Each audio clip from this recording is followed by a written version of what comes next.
We're live on Facebook, and hopefully this will be seen on YouTube. Welcome, everyone. We are here to talk about RAD, Reactive Attachment Disorder, CK.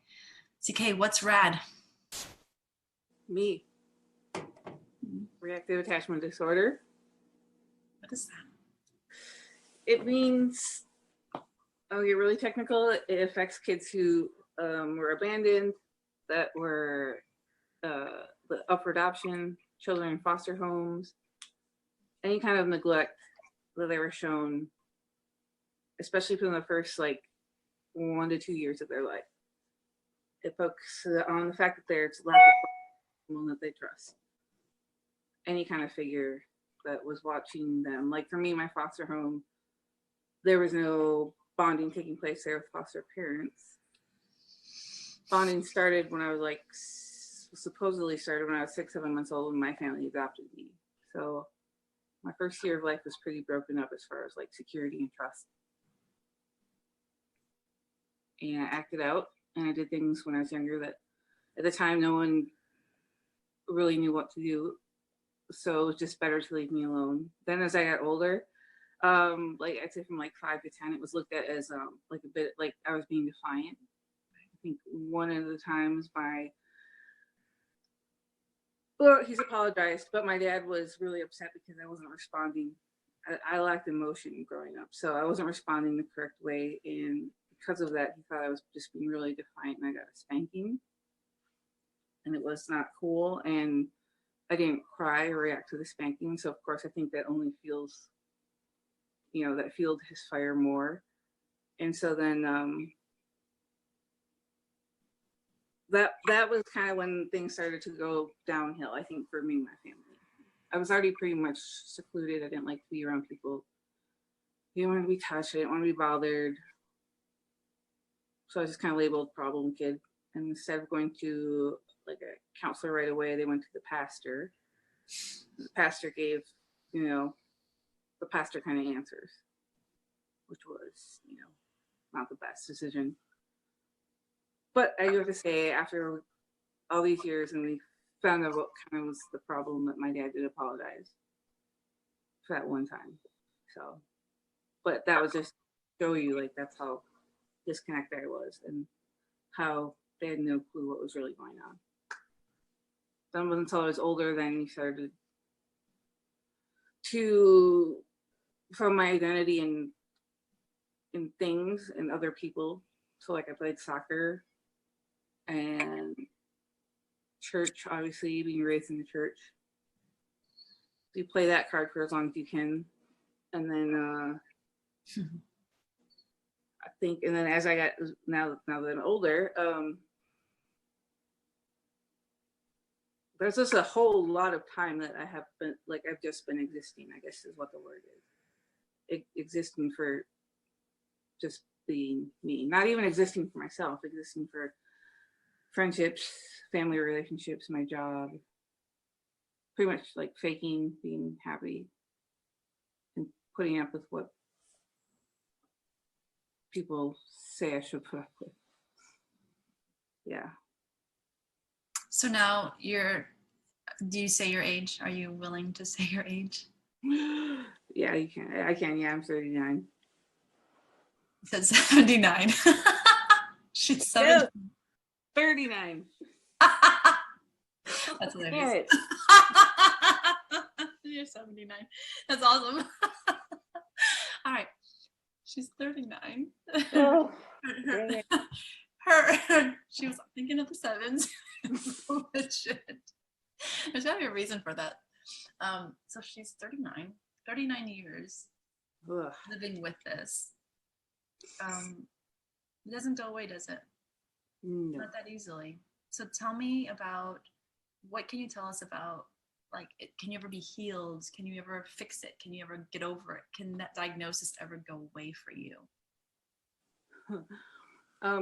I have never come across a success story of being over the conditions, because everyone has their own, if you go online and you research. So when I went to counseling, there was 3 pages of symptoms or habits that I had to check off that I was aware of that I did. And the list was like horrible at the time because I was just, it made me question, like, okay, what am I doing here? I didn't respond. When people were emotional or sad or something happened, I wouldn't like run to them and be like a normal person, seeing someone's okay. Or even now I'm pretty aware of it, like family going through some hard stuff, and like my sister, who I love like immensely, she'll be crying, and in the back of my head I'm like, why are you going over there? Like, you just put your arm on it or your hand on it. And like that's just really foreign to me. I would rather call my other sister and be like, can you come over and do that? I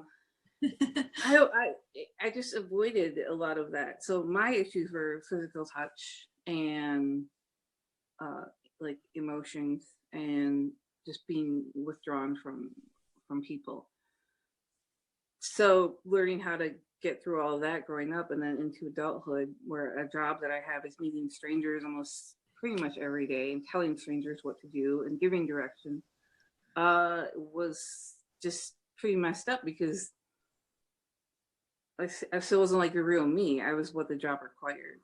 I have some really, really close friends and I have some really, really close acquaintances, and there's a difference. And so I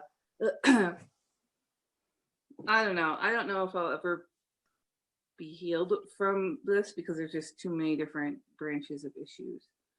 But after seeing you, because you're awesome, the things, the homework and all that stuff, I've applied it, and so that's a good thing for me, but not so much to people that are in my life. Because now, yeah. So assuming like this is going to be something you'll deal with for, you know, the rest of your life potentially. Mm-hmm. What's needed then, it seems like, is some really good communication skills and boundaries, and that's kind of where we began. And I also think it's important that we just acknowledge that you have done therapy. It seems like pretty extensive therapy. Mm-hmm. So what allowed, in my opinion, what allowed CK to be able to do this process with me is that she'd already done her work. She'd already done it, right? Like, I don't remember if you've ever told me how long, if it was like years, and what that looked like. Mm-hmm.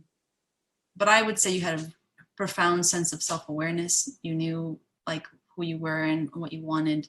And you also knew, I think the biggest thing is you wanted to experience touch in a real, nurturing, authentic way. Mm-hmm. I don't know if you want to say anything about like the therapy stuff that because I think it's important to acknowledge some level of it. Well, recognizing the things that I lacked as far as what part, how effective was I from having this as an adult. Touch was the top of the list, and I know that for two reasons, because that's how it came out, and then secondly because I didn't want to ever pursue that. Like, that's just very foreign. I didn't want to do it. But I tried to make up as many excuses as I could as far as like, well, like, what kind of jobs do I have that I don't have to ever have that? You know, like, what can I avoid where I don't have to have people touch me or be around people or have to have that kind of thing? Because I just got exhausting trying to live my life around things that I wanted to avoid, you know? And then say that again. I want you to say that again. I think that's so profound. Can you say that last sentence again? Being exhausted, or I'm trying to find things to avoid. Like, that's exhausting, to live a life where you're avoiding things. Yeah. Just to keep people happy though, and right. So you're avoiding not only touch, but you're avoiding conflict and problems and avoiding trouble and avoiding disappointing people and avoiding losing friendships. I mean, right. Letting people know what, like, I really don't like you to be near me, but I would never say that. And so then the opposite of that, of course, is whatever. It's exhausting. And that's why I told you when I saw your video and you had said that people were dying like a slow death without touch. That was what made me look into like who you were and what you are. All it took was that little sentence out of all the videos I watched. And then you said that, and I was like, whoa, like, you got it. You're emotional too when you said it. Not that that's bad. No, it's real. That was good. That was really good. If it wasn't for that sentence that you said, I'm pretty sure we wouldn't be talking right now. When I said that, what did you experience? How did you know that I wasn't bullshitting? Like, how did you know that what I said was honest and real? How did you know? It was a good few minutes into the video itself, and it was kind of like a heavy video just for me, because I think I started hearing what you were saying. I was like, wow, like okay, I hope this chick is for real. And then when it got to that part and you started crying, and I was like, that's amazing. Like, I've never seen anyone understand, like, and want to help. Genuine, like, it was genuine. And I just remember I paused it, and I just sat there for a couple of minutes, not even joking, a couple of minutes, and then rewound it and kept watching it. And then I think that's when I wrote to you, and I thank you for that much, because you got it, because that's what it is. You're dying. Like, I was dying. If I can ask, how did you know you were dying? What was that experience like? You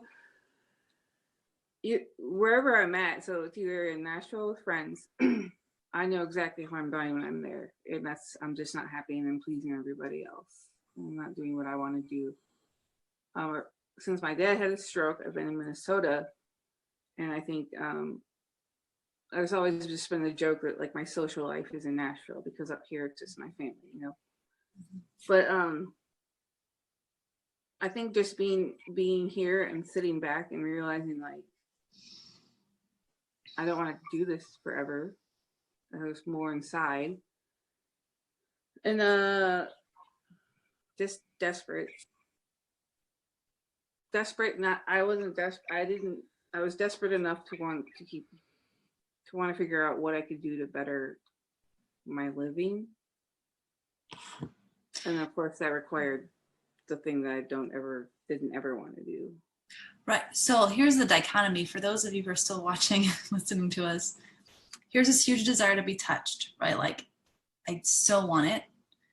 And then over here is this, I can't have it. I don't, I'm scared. I don't know. I don't like it when I get it. Like, right. There's this conflict. And I remember in our sessions, you called it bipolar. Like, how does one live? And like, I need it because I'm dying. And I remember you sharing with me, you'd see people touching each other, or you'd see a mother with a child, and that would hurt you profoundly. And you want that, but you can't access it.